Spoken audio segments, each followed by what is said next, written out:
पूरी जनता से आपके माध्यम से माफ़ी चाहता हूँ कि मैं आपको आम आदमी पार्टी में रहकर गुमराह करता रहा, क्योंकि आम आदमी पार्टी ने हमें हमेशा यही सिखाया है कि आप जब भी पब्लिक में जाओ, बाहर जाओ, तो उधर खुल के झूठ बोलो और आम आदमी पार्टी की खूब तारीफ़ें करो।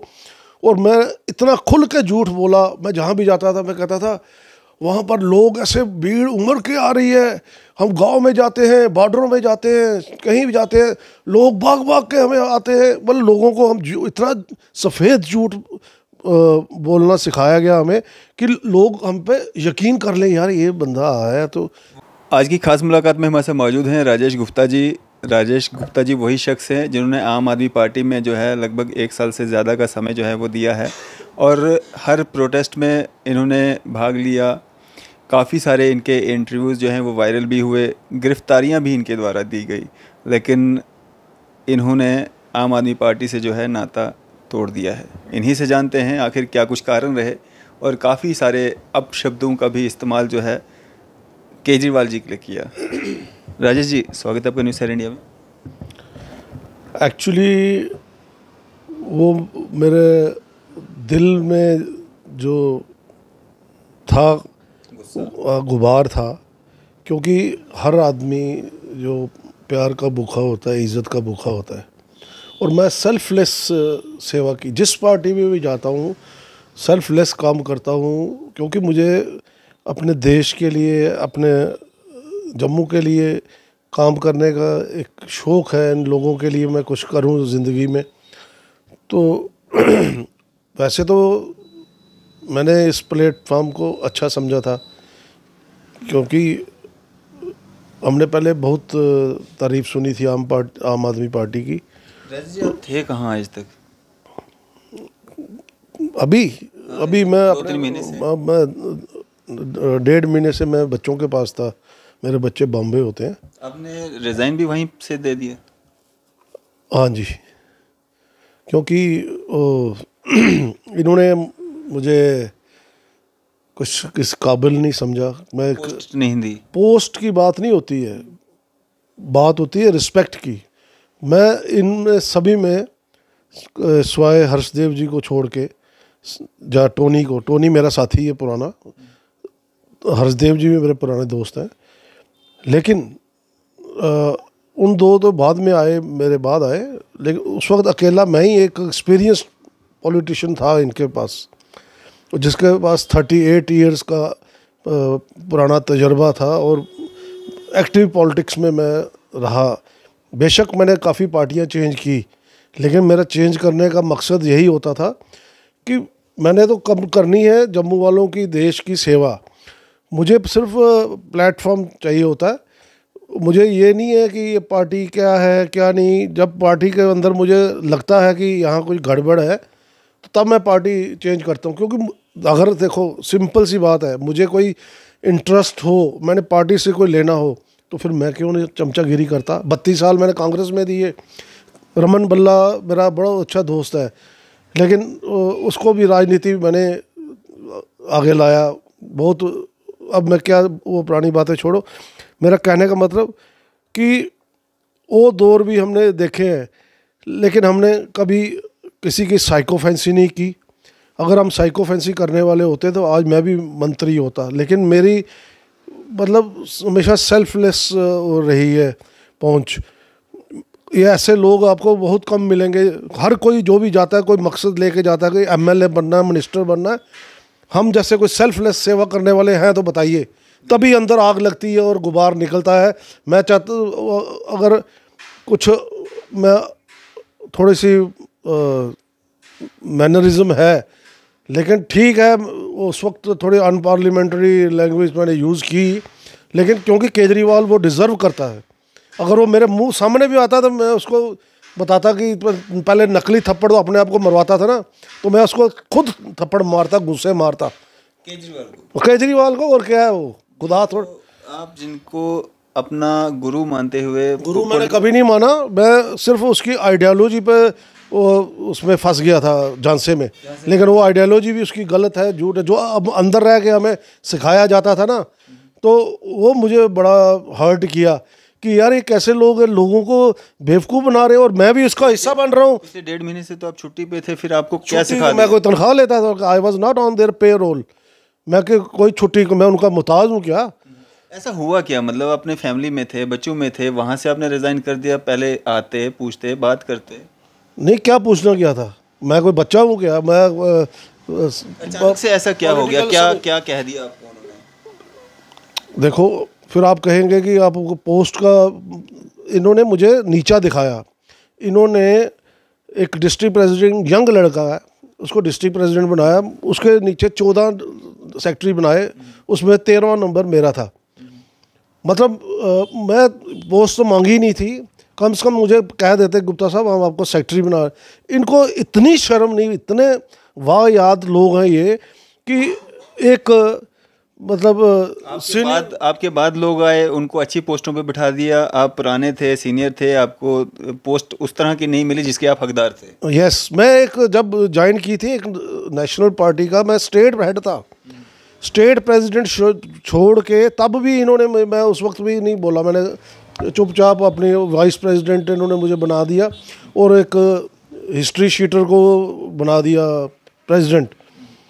ये वैसे कहते हैं कि हम बिल्कुल साफ और स्पष्ट आदमी हैं, यहाँ इनके पास तो जितने चोर, डाकू, हिस्ट्री शीटर, गुंडे, बदमाश वो भरे हुए हैं, जो मुझे फेसबुक पे गालियाँ निकालते हैं, थ्रेट करते हैं।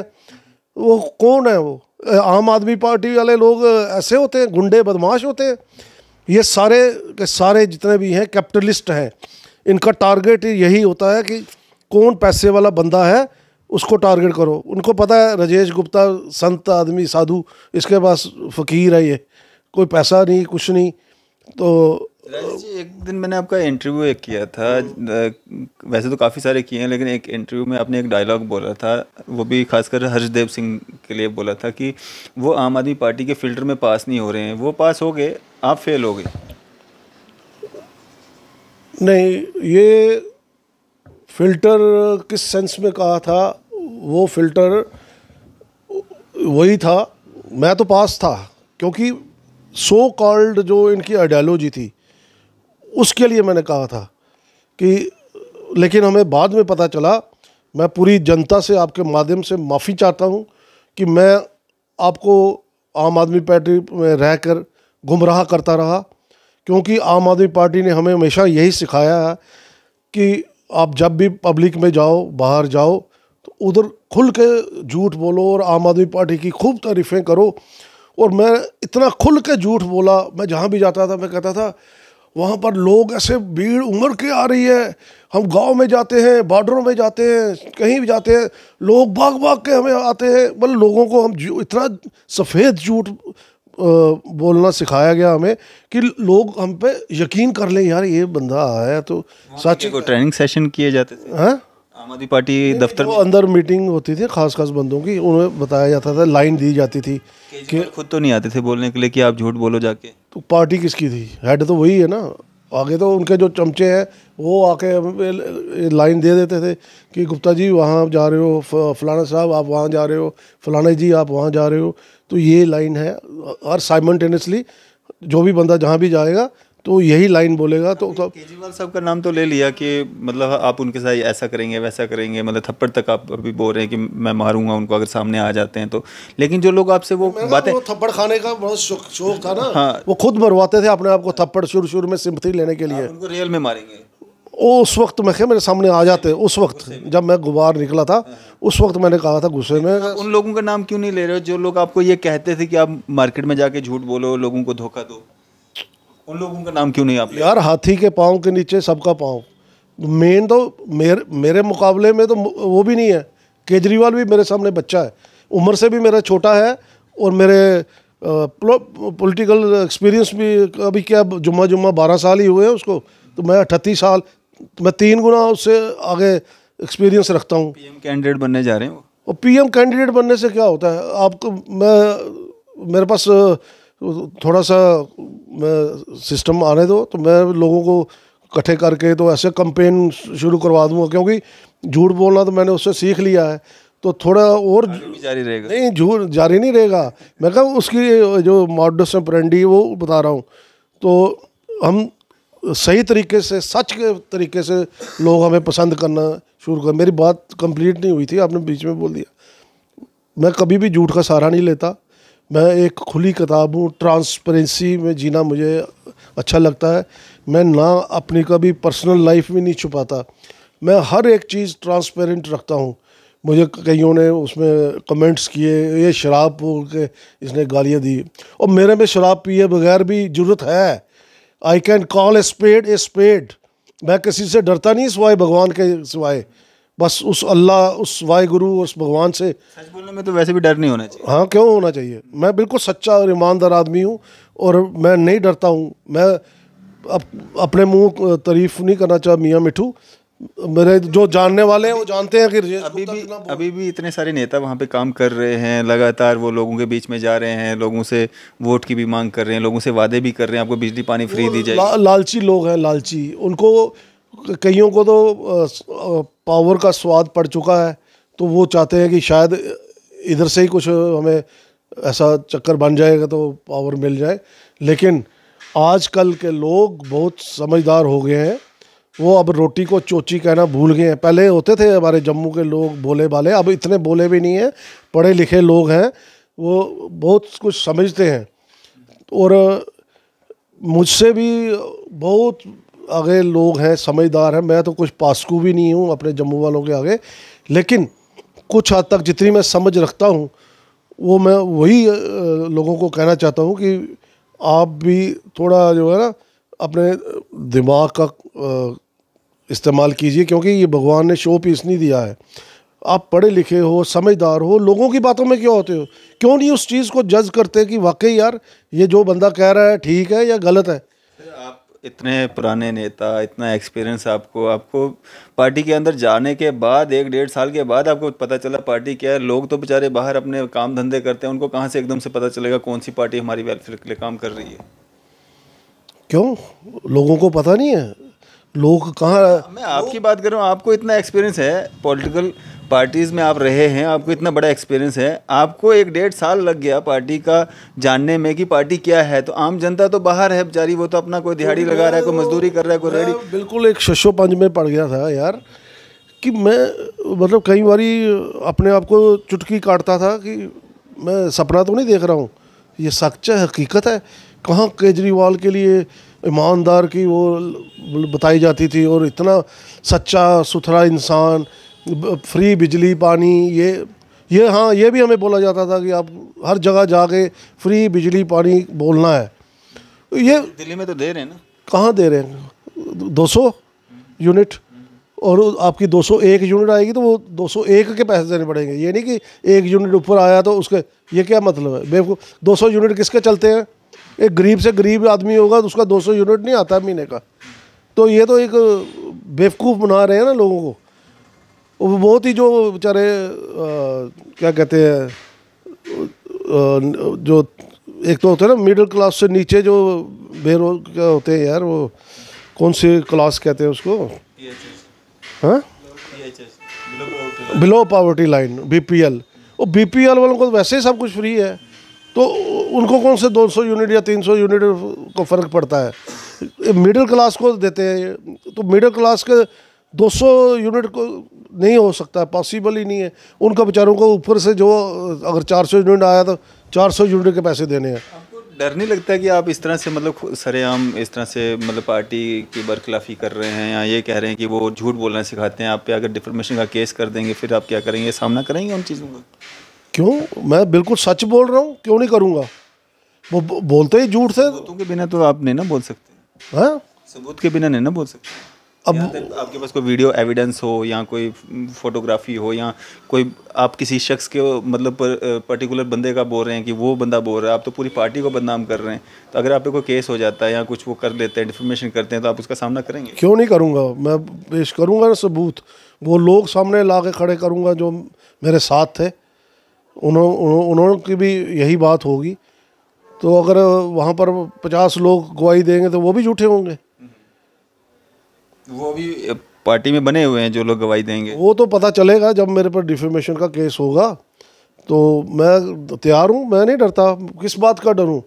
हाँ, ये अगर कोई तैयारी कर रहे हैं कि मेरे को मरवाने की या कोई ऐसी साजिश रच रहे हैं, वो मुझे पता नहीं आप किस बात का। देखो थ्रेट वगैरह मिली आपको कोई इस तरह की कि आपको मारे? वास करते, मैं नहीं डरता थर्ड से। मरना ज़िंदगी में एक ही बार है, चाहे मर्डर हो, चाहे एक्सीडेंट से, चाहे फ्लाइट के एक्सीडेंट से, वो उससे आई एम प्रिपेयर्ड ऑलवेज कि अभी एक मूवमेंट में भी डेथ हो सकती है। I am prepare for.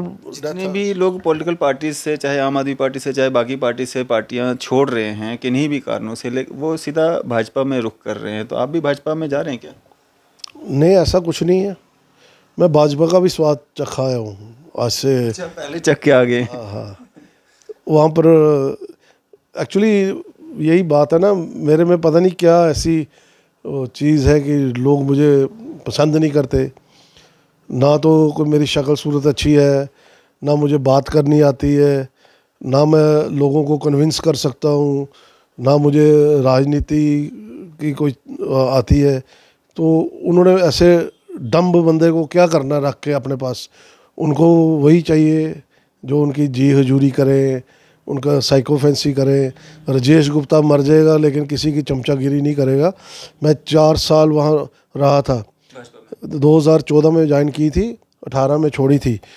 और अपना अविनाश राय खन्ना साहब थे वाइस प्रेसिडेंट ऑल इंडिया के, उन्होंने मुझे अपने हाथों से ज्वाइन किया था, वेलकम किया था।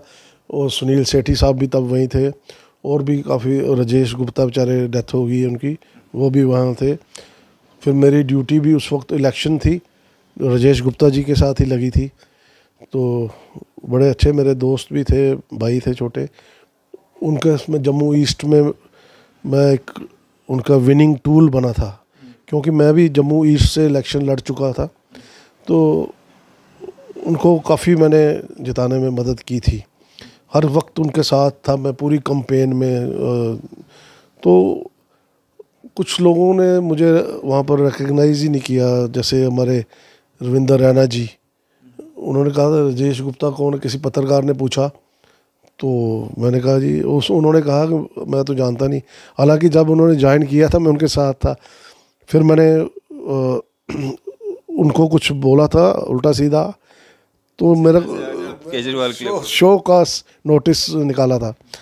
पहले उन्होंने कहा कि हम तो राजेश गुप्ता को जानते नहीं, और राजेश गुप्ता को जानते नहीं, शो कास्ट नोटिस हवा को दिया। हाँ, फिर मैंने उनको बताई, ये देखिए आपकी फ़ोटोग्राफ्स मेरे साथ हाथ मिलाते हुए, आपकी पूजा में बैठा मैं, अमित शाह जी के साथ मेरी फ़ोटोग्राफ, डॉक्टर जितेंद्र सिंह तो मेरे बड़े भाई की तरह है, उनके साथ, और मतलब पार्टी फंक्शनों की फ़ोटो है ये वो। फिर आपका पॉलिटिकल करियर है, विभिन्न पार्टीज़ का आपने दामन पकड़ा छोड़ा, अब क्या करने वाले हैं आप? मैंने तो बस कहा ना, मैं सिर्फ देश की सेवा करनी है। मुझे ना एमएलए बनना है, ना मिनिस्टर बनना है। मैं सेल्फलेसली बस लोग। एक नई पार्टी भी लॉन्च हुई है, डेमोक्रेटिक आज़ाद पार्टी, उसमें जाएंगे?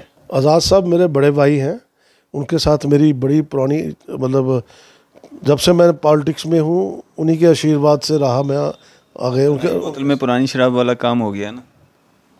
नहीं, नई बोतल ठीक है। वो इतने तजर्बेकार आदमी, इतना उन्होंने पार्टी को उठाया था, इतना शाना बिशाना चले कांग्रेस, मतलब कांग्रेस और गुलाम नबी आज़ाद एक नाम था कांग्रेस के साथ जुड़ा हुआ, तो उन्होंने उनकी कदर नहीं डाली। तो जैसे मेरा हुआ कि मेरी भी कदर नहीं। बात चल रही है उनके साथ?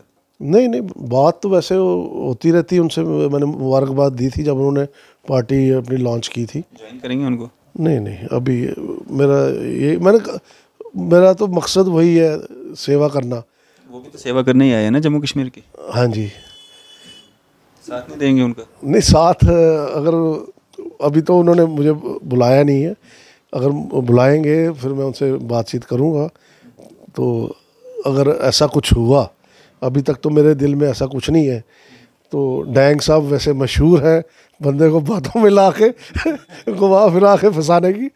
तो ऐसा मैं खुला स्पष्ट आदमी हूँ, अगर होगा तो आपको मैं फ़ौरन बुला के बता दूंगा कि मैं ज्वाइन कर रहा हूँ। अभी तक ऐसा ऑनेस्टली कुछ नहीं है। आम आदमी पार्टी जब आपने रिज़ाइन किया है या आपने जब वो एक वीडियो मैसेज डाला, तो आपको आम आदमी पार्टी के लोगों ने, नेताओं ने, जिनके थ्रू आप ज्वाइन हुए थे, जिनके साथ आप ज्वाइन हुए थे, जिनकी आपके साथ जान पहचान थी, जिनके साथ आप काफ़ी बार जो हैं अरेस्ट भी हुए, प्रोटेस्ट भी आप लोगों ने किए, उन्होंने आपसे संपर्क नहीं किया कि राजेश जी आप ये क्या कर रहे हैं, आप वापस आ जाएँ, आपने इतना समय जो है इस पार्टी को दिया है, आप फिर से मतलब एक होकर के काम करें, आप मिल बैठ करके बात करें, मुलाकात हुई उसके बाद? सबसे बड़ी हैरानगी की बात तो पहले ये है कि रात को 1:30 बजे मैं रिज़ाइन दे रहा हूँ और उसके नेक्स्ट डे ये मुझे वो कर रहे हैं, पार्टी से निकाल दिया इन्होंने। वो नोटिस जो होता है इनका वो निकाला। मतलब ये मैं शायद पूरी दुनिया में पहला आदमी होऊंगा जिसको सीधा ही मतलब पार्टी से निकाल दिया विदाउट शो कास्ट नोटिस और कोई ऐसा कुछ। मतलब दिक्कत परेशानी क्या हुई, क्यों आप पार्टी को छोड़ रहे हो, वो बिना जाने के निकाली क्या? बिना जाने। हाँ, तो सीधा ही मतलब इतना इनको मेरे ऊपर खौफ था इनको कि यार ये मतलब क्योंकि ये एक साजिश के दौरान हुआ ना। सबसे पहले भी तो एक शख्स के साथ ऐसा हुआ है, बलवंत सिंह मनकोटिया आपके सामने मिसाल है। हाँ बिल्कुल। देखो ना, मतलब ये क्या, कभी आप उनसे ये क्वेश्चन पूछा है आपने कि ऐसे लोगों के साथ आप क्यों नहीं? तभी तो मैं बाकी लोगों को सवाल हम पूछना चाहते हैं। सवाल हम पूछते हैं, वो कहते हैं कि ये पार्टीज की एक्टिविटीज़ के खिलाफ काम कर रहे थे, पार्टी नेताओं को बरगला रहे थे कि ये पार्टी हमारे लायक नहीं है, हम दूसरी पार्टी में जाते हैं। जैसे आपने कहा कि अफर्मेट मैं करूं डिफेमेशन का केस, उनके पास क्या सबूत है? ये अब मेरा भी बनता ना फिर उन पर डिफेमेशन का केस कि मैंने कब बरगलाया? मैं इतना अभी तो बरगला रहे हैं ना, आप बोल रहे हैं कि वहाँ पे जो लोग काम कर रहे हैं वो झूठ बोल रहे हैं, वहाँ पे पार्टी में उनका, वहाँ पे पार्टी में उनका फ्यूचर। मैं सच बोल रहा हूँ, बरगला नहीं रहा, सच्चाई बता रहा हूँ। ये 100% सच बोल रहा हूँ, लोगों को बता रहा हूँ, अवेयर कर रहा हूँ। वो मेरे जम्मू के लोगों, अपने खोपड़ी का इस्तेमाल करो, नहीं तो बाद में पछताओगे।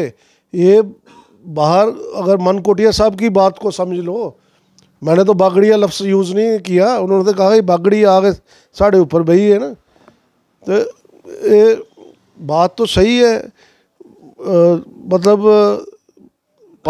मनकोटिया जी ने बागड़िया तो कह दिया, लेकिन वो भी अपनी बात पे कायम नहीं रह सके ना। अगर बागड़िया उन्होंने इस संदर्भ में कहा है कि आम आदमी पार्टी में जो है बाहरी लोग आकर के यहाँ पे जो निर्देश दे रहे हैं या जो इनको इंचार्ज बना के भेजा जा रहा है, उस तरह के लोग तो भाजपा में भी हैं, वहाँ पे भी इंचार्ज हैं, नेशनल सेक्रेटरीज आते हैं, फिर तो मतलब वो अपनी बात पे खरे नहीं उतरे ना। फिर तो उनको रीजनल पार्टी में कहीं ज्वाइन होना चाहिए था, अपनी पैंथर पार्टी में जाना चाहिए था, अगर वो बात होती तो। और इसका जवाब तो मनकोटिया साहब आपको बखूबी से दे देंगे। तो इसके संदर्भ में तो मैं कुछ नहीं कह सकता, क्योंकि उनका अपना पर्सनल कहना है। जो मैंने कहना है वो आप मेरे से पूछ सकते हैं। क्या एक मैसेज देना चाहेंगे आम जनता के लिए, आवाम के लिए, और इन फ्यूचर आप क्या कुछ बदलाव जो है वो करने वाले हैं? जम्मू कश्मीर का भी क्या बदलाव देखना चाहते हैं और अपना खुद का भी क्या बदलाव करना चाह रहे हैं? सबसे पहले तो मैं आपके माध्यम से सरकार को ये डिमांड करता हूँ कि जल्द से जल्द एटलीस्ट जम्मू कश्मीर को राज्य का दर्जा वापस दे दिया जाए। ये मेरी टॉप प्रायोरिटी रहेगी, चाहे मैं जम्मू वॉरियर्स फ्रंट के प्लेटफॉर्म में रहूँ या कोई भी और भी प्लेटफॉर्म पे रहूँ। मेरी ये सबसे पहली डिमांड रहेगी कि जम्मू कश्मीर को राज्य का दर्जा वापस दिलाना है। दूसरा, तमाम जम्मू कश्मीर के आवाम को मेरी हाथ जोड़ के विनती है कि आप एक, ये राजनीतिक स्टेट ही मानी जाती थी, यहाँ पर राजनीति बखूब होती है, और ख़ास करके हमारे जो लोग हैं वो काफ़ी जानकार हैं राजनीति के बारे में, सब कुछ जानते हैं। तो फिर आप थोड़ा बारीकी से समझने की कोशिश करें। आपके ऊपर कोई प्रेशर नहीं होना चाहिए। आप हमेशा एक वो जो कहते हैं ना डोगरी लाई लग जो करने मतलब वो भेड़ चाल, वो नहीं होना चाहिए। बार बार मैं यही एक चीज़ दोहराता हूँ। मुझे देखिए कुछ नहीं लेना देना है, मैं आपका वेल विशर हूँ, इसलिए मुझे दर्द होता है कि मेरे जम्मू कश्मीर के लोग जो हैं वो गलत राह पे ना भटके। मैं सिर्फ आपको एक अदना सा सिपाही होने के नाते गाइड कर रहा हूँ। वैसे तो मैं गाइड करने वाला भी कौन होता हूँ, चलो एक मेरे को आदत है थोड़ा सोशल वर्क करने की, उसी लिहाज से अपना भाई बेटा कुछ भी समझ के मेरी इस चीज़ को आप बारीकी से सोचिए कि जम्मू कश्मीर किस तरह बढ़ रहा है। अभी हमें बहुत ज़रूरत है जम्मू को डेवलप करने की। मैं एक चीज़ से बीजेपी का धन्यवादी हूँ कि कुछ प्रोजेक्ट्स उन्होंने यहाँ पर लाए हैं और जो अब जाके थोड़े इम्प्लीमेंट होते दिख रहे हैं। मैं चाहता हूँ कि आप अगर यहाँ के युवकों को जॉब्स नहीं मुहैया करा सकते तो कम से कम ऐसे सोर्सेज तो यहाँ पर लाइए कि कम से कम वो प्राइवेट फील्ड में जाके भी अच्छा जॉब कर सकें और वहाँ पर अच्छी इनकम अपनी बना सकें। तो ये सब चीज़ें आप मद्देनज़र रखें। और सबसे जुड़ी बात जो है मैं कहना चाहता हूँ, जो कि मैं हर वक्त बार बार कहता आया, कि यहाँ पर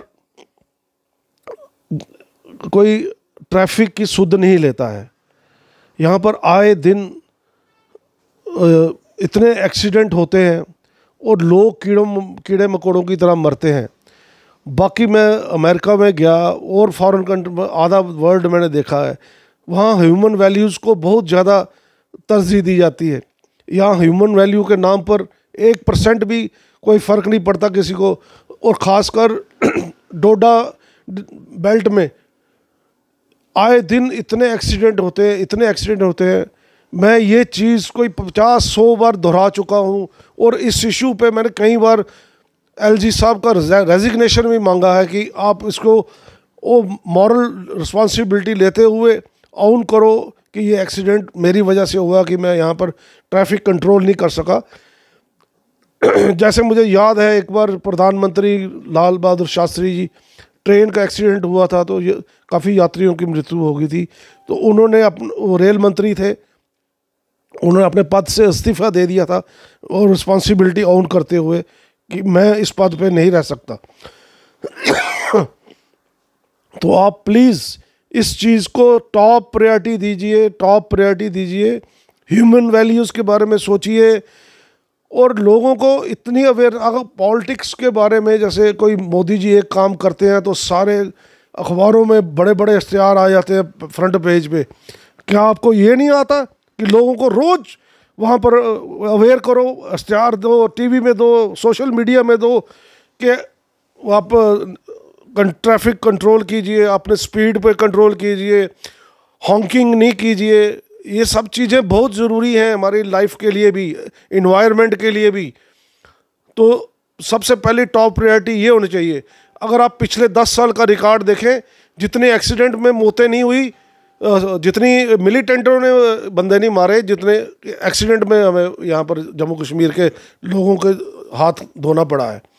इसलिए ये चीज़ें आपको कोई नहीं समझाएगा। आपके पास आएंगे, वोट मांगेंगे, हमारी पार्टी को मजबूत करो, और यार बेसिक चीज़ें कोई भी नहीं बोलता, हर कोई अपने वो वोट। इसीलिए मैं कहता हूँ कि मैं सेल्फलेसली लोगों की मदद करना चाहता हूँ। ये मेरे मुद्दे हैं। ये आप पॉलिटिकल पार्टी में थे तब तक आप भी नहीं ये बातें बोलते थे। मैंने बड़े इंटरव्यू में मैंने स्टेटमेंट दिखा देता हूँ आपको, दिल्ली एक्सप्रेस में निकाल के दिखाता हूँ और पेपरों में। मैं हमेशा हर पार्टी में, वो कई बार वो मुझे कहते थे कि आप किस मुद्दे पे आ गए। मैं कहा ये मुद्दा सबसे इम्पॉर्टेंट है, ह्यूमन वैल्यूज़ की तरफ कोई नहीं देखता है। मैंने तो गवर्नर साहब को ये भी कहा था कि आप मुझे 3 महीने के लिए कोई ऐसा सेल बनाइए ट्रैफिक का जो मुझे कंट्रोल में दीजिए। 3 महीने के लिए मुझे दे, अगर एक भी एक्सीडेंट होगा तो आप मुझे बताना, मेरे पास एक ऐसा फार्मूला है। कम से कम मैं को इन्वाइट करो, नहीं बनाना मुझे कुछ इंचार्ज तो फार्मूला तो ले लो, डिस्कस तो कर लो कि लोगों की जानें तो बचें। तो आफ्टर मैं वो तजर्बे से ही कहता हूँ ना, क्योंकि मैंने काफ़ी दुनिया देखी है। बाहर के लोग कैसे फॉलो करते हैं, वो देश प्रेम असली वही है कि जो हमारा आइन है हम उसको फॉलो करें। यहाँ कोई नहीं, यहाँ धज्जियाँ उड़ाई जा रही हैं, कोई नहीं। मैं कितनी बारी मेरे साथ चलिए, अभी चले वहाँ पर देखना आप, सिग्नल पे रेड लाइट कैसे जंप करते हैं लोग, परवाह ही नहीं करते। तो ये चीज़ें भी कोई समझाने वाला लोगों को होना चाहिए।